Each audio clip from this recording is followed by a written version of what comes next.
ഈ സാറ് നീ കളിക്കാൻ പറ്റുമോ?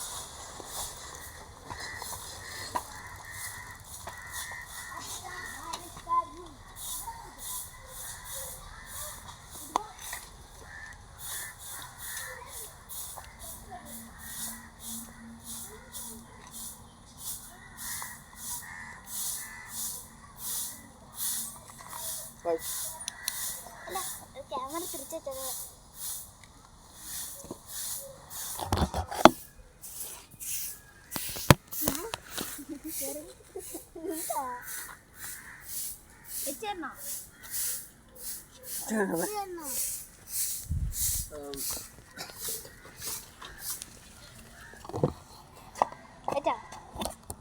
ഓക്കെ.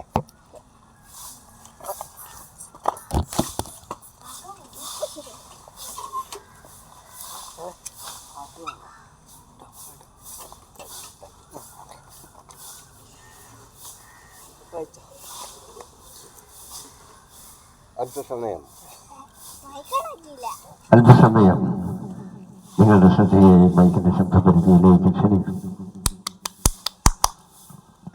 കർത്താവായ യേശുക്രിസ്തു ഈ ലോകത്തേക്ക് വന്നത് മനുഷ്യവർഗത്തിന്റെ മുഴുവൻ ആത്മാവിന്റെ രക്ഷയ്ക്ക് വേണ്ടിയാണ്.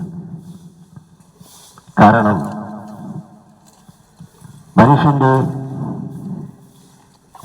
അശുദ്ധി കാരണം അവരുടെ ആത്മാവ് നിത്യജീവനല്ല, നിത്യമരണത്തിലേക്ക് പ്രവേശിക്കുവാൻ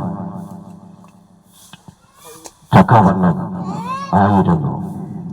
അപ്പോൾ അവരുടെ മനുഷ്യന്റെ ആത്മാവ് ദൈവത്തിന്റെ സന്നിധിയിൽ എത്തണം, ദൈവത്തോടുകൂടെ മനുഷ്യൻ വസിക്കണമെന്ന് ആഗ്രഹിക്കുന്ന ദൈവം, മനുഷ്യനെ സ്നേഹിക്കുന്ന ദൈവം മാനവരാശിക്ക് വേണ്ടി കാൽവരിയിലെ ക്രൂശിൽ യാഗമായി തീർന്നു എന്നുള്ളതാണ് തിരുവചനം നമ്മെ ബോധ്യപ്പെടുത്തുന്നത്. സുവിശേഷം എന്ന് പറയുമ്പോൾ യേശുക്രിസ്തുവിന്റെ ജനന മരണ പുനരുദ്ധാനമാണ്. അപ്പോൾ നമുക്ക് വേണ്ടി ദൈവം മനുഷ്യനായി ഭൂമിയിൽ ജനിച്ചു, വളർന്നു, ദൈവരാജ്യത്തെ പറ്റി ഈ ലോകത്തെ ബോധ്യപ്പെടുത്തി, മനുഷ്യവർഗത്തിന്റെ മുഴുവൻ പാപത്തിന്റെ പരിഹാരത്തിനായി രണ്ട് കള്ളന്മാരുടെ മധ്യത്തിൽ കാൽവരിയിലെ ക്രൂശിൽ മരിക്കുകയും അടക്കപ്പെട്ട് 3-ാം നാൾ ഉയർത്തെഴുന്നേറ്റ് സ്വർഗത്തിലേക്ക് കരേറിപ്പോകുകയും ഞാൻ എന്നിൽ വിശ്വസിച്ച് ജീവിച്ചിരിക്കുന്നവരെയും എന്നിൽ വിശ്വസിച്ച് മരിച്ചവരെയും ചേർത്ത് കൊണ്ടുപോകുവാൻ വേഗം വരും എന്ന് ഈ ലോകത്തോട് യേശു ബോധ്യമാക്കുകയും ചെയ്തു എന്ന് തിരുവെഴുത്ത് വായിക്കുമ്പോൾ നമുക്ക് കാണുവാൻ കഴിയും. അപ്പോൾ ഒരു മനുഷ്യന്റെ ഹൃദയം എന്ന് പറയുന്നത് ഹൃദയം വികാരങ്ങളുടെ കേന്ദ്രവും മനസ്സ് ചിന്തയുടെ കേന്ദ്രവുമാണ്. യുക്തിപൂർവം ചിന്തിക്കാനുള്ള കഴിവാണ് മനസ്സ്. സ്വാഭാവിക മനുഷ്യന്റെ ചിന്തകൾക്കും പദ്ധതികൾക്കും കാരകമായ അന്ധകരണങ്ങളുടെ ഉത്തമ അംശമാണ് മനസ്സ്. അപ്പോൾ മനസ്സ് അപ്രകാരമാണ് പ്രവർത്തിച്ചുകൊണ്ടിരിക്കുന്നത്. അത് ഓരോ മനുഷ്യനും അതിനെ നിയന്ത്രിക്കുവാൻ പാടുപെടുന്നുണ്ട്. എന്നാൽ എപ്പോഴും മനസ്സവരെ അവരുടെ നിയന്ത്രണങ്ങളിൽ നിന്ന് മറ്റു വഴികളിലേക്ക് കൊണ്ടുപോകുകയും ചിലപ്പോഴൊക്കെ നാശത്തിലേക്ക് അവർ എത്തിപ്പെടുകയും ചെയ്യുന്നതുമായി നമുക്ക് കാണുവാൻ കഴിയും. എന്നാൽ ദൈവം വസിക്കുന്ന ഒരു മനുഷ്യനെ സംബന്ധിച്ച് അപ്രകാരമല്ല പറയുവാനുള്ളത്. പരിശുദ്ധാത്മാവിനാൽ നിയന്ത്രിക്കപ്പെടുമ്പോൾ മനസ്സ് ദൈവത്തോടും സഹജീവികളോടും സൗമ്യത ഭാവത്തിൽ ബന്ധപ്പെടുന്നു.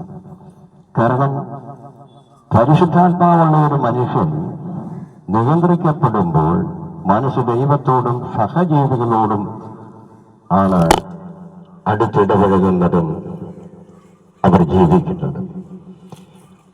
ഞാനൊരു ഉദാഹരണം പറയട്ടെ.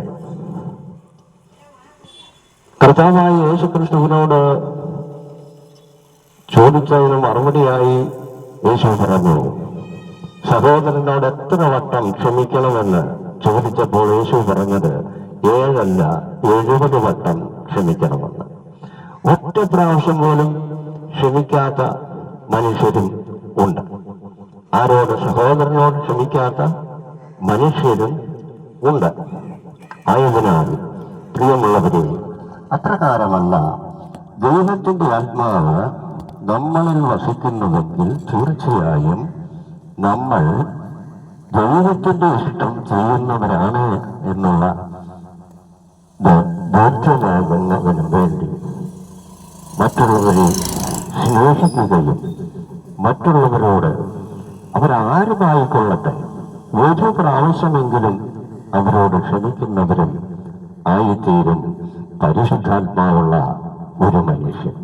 അല്ലാതെ അവരൊരു സഹോദരന്റെ നിഷ്കരണം ഉപേക്ഷിച്ച് കളയുകയില്ല എന്ന് നമ്മൾ മനസ്സിലാക്കണം. മറ്റൊരു കാര്യം കൂടി പറയട്ടെ. നല്ല സമരിയാക്കാരൻ എന്താണ്? ഒരു മനുഷ്യൻ ചടഞ്ഞും മുറിവേറ്റും വഴിയരികിൽ കിടക്കുന്നു. ആ ചടഞ്ഞും മുറിവേറ്റും വഴിയരികിൽ കിടക്കുന്ന ആ മനുഷ്യനെ 2 പുരോഹിതന്മാർ ആ വഴിക്ക് കടന്നുപോയെങ്കിലും അവർ ശ്രദ്ധിക്കാതെ കടന്നുപോയപ്പോൾ നല്ല സമരിയാക്കാരനോ ആ മനുഷ്യനെ സ്നേഹിക്കുകയും അവനാവശ്യമായത് ചെയ്തു കൊടുക്കുകയും ചെയ്തു. മറ്റാരോ ചെയ്ത തെറ്റിനു വേണ്ടി തെറ്റാണ്, എന്നാൽ നല്ല സമരിയാക്കാരൻ അവനോട് നല്ലതാണ് ചെയ്തത്. അതാണ് ദൈവത്തിന്റെ പരിശുദ്ധാത്മാവുള്ള ഒരു മനുഷ്യൻ മറ്റുള്ളവരോട് ക്ഷമിക്കുകയും കരുണ കാണിക്കുകയും ചെയ്യുന്നത് എന്ന് തിരുവചനം പഠിക്കുമ്പോൾ നമുക്ക് മനസ്സിലാക്കുവാൻ കഴിയും. ഇവിടെ ലൂക്കോസിന്റെ സുവിശേഷം 10-ാം അധ്യായം അതിന്റെ 27-ാമത്തെ വാക്യം, ദൈവമായ കർത്താവിനെ പൂർണ്ണ ഹൃദയത്തോടും പൂർണ്ണമായ ആത്മാവോടും പൂർണ്ണ ശക്തിയോടും കൂടെ ആരാധിക്കണം എന്ന് തിരുവചനം നമ്മെ പഠിപ്പിക്കുന്നുണ്ട്. അപ്പോൾ അപ്രകാരം ആയിരിക്കുന്നത് ആരാണ്? അപ്രകാരം ചെയ്യുന്നത് ആരാണ്? എല്ലാവരും അപ്രകാരമായിരിക്കണമെന്നാണ് ദൈവം ആഗ്രഹിക്കുന്നത്. റോമാലേഖനം 12-ാം അധ്യായം അതിന്റെ 2-ാം വാക്യം പറയുന്നത്, ഈ ലോകത്തിന് അനുരൂപമാകാതെ നന്മയും പ്രസാദവും പൂർണ്ണതയുമുള്ള ദൈവഹിതം ഇന്നതെന്ന് തിരിച്ചറിയേണ്ടതിന് മനസ്സുപുതുക്കി രൂപാന്തരപ്പെടുകയും. വാസ്തവം പറഞ്ഞെന്നാൽ എന്റെ ജീവിതാനുഭവത്തെ ഞാൻ ഓർമ്മിക്കുകയാണ്. പുതുക്കം പ്രാപിച്ചു. ഒരിക്കൽ കൂടി ചിന്തിക്കേണ്ടതുണ്ട്. പുതുക്കം പ്രാപിച്ചു പോകും എന്ന്. പുതുക്കം പ്രാപിച്ചിരുന്നുവെങ്കിൽ തീർച്ചയായും സഹോദരനോട് ക്ഷമിക്കുമായിരുന്നു എന്നുള്ളത് ശരി തന്നെയാണ്. ആമേൻ. അപ്പോൾ ഇനിയും നാളുകളുണ്ടോ പുതുക്കം പ്രാപിക്കുവാൻ എന്ന് ആലോചിച്ചു പോകുകയാണ്. കൊലോസ്യർക്ക് എഴുതിയ ലേഖനം 2-ാം അധ്യായം അതിന്റെ 18-ാമത്തെ വാക്യം പറയുന്നത് ഇപ്രകാരമാണ്, താഴ്മയിലും ദൂതന്മാരെ ആരാധിക്കുന്നതിലും രസിച്ച് സ്വന്തം ദർശനങ്ങളിൽ പ്രവേശിക്കുകയും തന്റെ ജഡമനസ്സിനെ വെറുതെ തലയെ മുറുകെ പിടിക്കാതിരിക്കുകയും ചെയ്യുന്നവൻ ആരും നിങ്ങളെ വീഴ്ച തെറ്റിക്കരുത് എന്ന് തിരുവചനം ഇവിടെ പറയുന്നുണ്ട്. കാരണം നമ്മുടെ ജഡം എപ്പോഴും ഈ ലോകത്തിന് അനുരൂപമാകാതെ ജീവിക്കണമെങ്കിലും ജഡം പലപ്പോഴും പിശാചിന്റെ ചിന്തകൾക്ക് കീഴ്പ്പെടുകയും അതിനെ അനുരൂപമാക്കിക്കൊണ്ട് ജീവിതയാത്ര തുടരുകയും ചെയ്യാൻ സാധ്യതയുണ്ട്. ഉള്ളതുകൊണ്ടാണ് സഹോദരനെ സ്നേഹിക്കുകയോ അവൻ ചെയ്യാത്ത ഒരു തെറ്റേറ്റു പറയുമ്പോൾ അവനോട് ക്ഷമിക്കാതിരിക്കുകയും ചെയ്യുന്നത് എന്ന് ഒരിക്കൽ കൂടി ഓർമ്മപ്പെടുത്തുകയാണ്. ദൈവിക വെളിപ്പാട് ഗ്രഹിക്കാനും അതിനോട് പ്രതികരിക്കാനും കഴിവുള്ളത് കൊണ്ട് മനുഷ്യന്റെ ജഡത്തേക്കാൾ ഉന്നതമായ പ്രകൃതിയാണ് ജഡം. അധമ പ്രവൃത്തിയുടെ പര്യായവുമാണ്. അപ്പോൾ ജഡം എപ്പോഴും അധമ പ്രവൃത്തിയുടെ പര്യായമായി മാറുകയും പലപ്പോഴും മനുഷ്യനെ ദൈവത്തിലേക്ക് അടുപ്പിക്കാതെ നടത്തുകയും ചെയ്യുന്ന ഒന്നാണ് എന്ന് നാം തിരിച്ചറിയേണ്ടതുണ്ട്. ആയതിനാൽ പ്രിയമുള്ളവരെ, അപ്രകാരമല്ല സ്വന്തം സഹോദരനെ, അവന്റെ തെറ്റിനെ ഒരിക്കലെങ്കിലും ക്ഷമിക്കണമേ.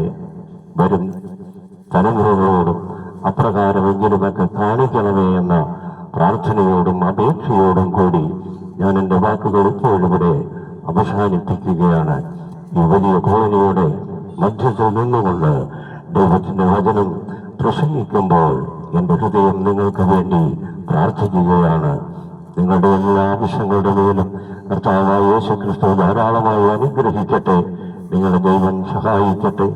നിങ്ങൾക്ക് നല്ല സമാധാനവും സന്തോഷവും സ്നേഹവും യേശുക്രിസ്തുവിന്റെ നാമത്തിൽ നേർന്നുകൊണ്ട് ഞാൻ എൻ്റെ വാക്കുകൾ ഇപ്പോൾ ഇവിടെ അവസാനിപ്പിക്കുന്നു. ദൈവം നിങ്ങളെ അനുഗ്രഹിക്കട്ടെ.